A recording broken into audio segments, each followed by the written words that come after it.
Good day, sir. My name is Giovanni Sinok, and today I will share my personal understanding throughout our subject LEA 2 Comparative Models in Policing. I am wearing a blindfold because it is required for this activity. So, I have learned from these lessons the comparative models in policing is nakarealize ko nga lahi gyud ang style sa policing sa lain-lain countries, pero same sila goal and pag-protect and ang safety ug ang order nila. So one of the biggest things nga akong sabtan is that there is no perfect police model, pero makita nato nga matag country nag-adjust sila based sa ilang culture, history o laws. So ang policing di lang kay technical work, kundi social cultural responsibility pod. So sa chapter 2, nasabtan ako kabahin sa katong globalization kay nakadala ni og kanang impact sa ko ang policing kay ang crimes karon dili na limitado sa usa ka lugar tungod sa technology o open borders. Mas dali na ang terrorism, cybercrimes ug human trafficking. So mao nga ang pulis karon dapat mas updated sila, mas trained ug mas connected sa internationally. And sa chapter 3 naman,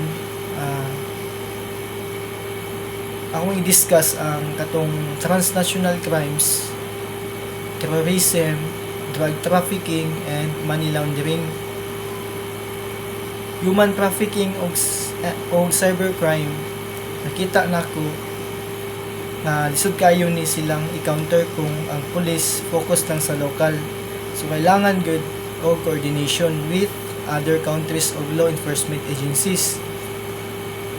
Ang cybercrime naman na katong technological impact, nakita po na ko nga sa modern policing technology dako kayo og role gikan sa surveillance and online monitoring, even cybercrime investigation.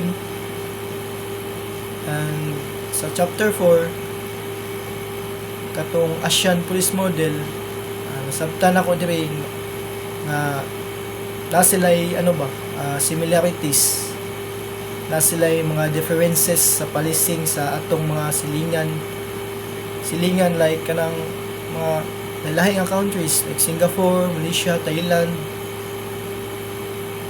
And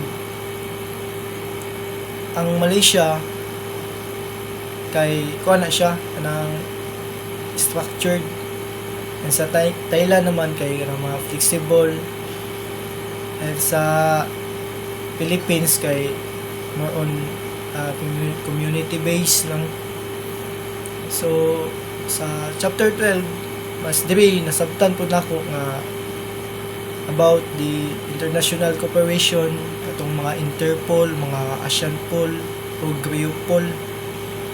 Diri nako mas na sabtan nga dili na kaya sa usa ka country ang modern crimes, kay kailangan gyud og partnership o kanang information sharing the across nation. Kailangan nila og kanang communication ba. Throughout the discussion and examples, I learned nga policing is dili pareha sa tanang lugar. Dili pod pwede copy paste ang usa ka system sa lain nga country. So ang pinaka-importante nga lesson nga ako nasabtan kay policing must match the society it serves. Kung unsa ang culture, public expectation o kanang political structure, mao po dapat ang forms sa policing. So nakita po na kung ang modern policing karon affected siya sa mga technology, international cooperation and human standard o kanang community interpretation.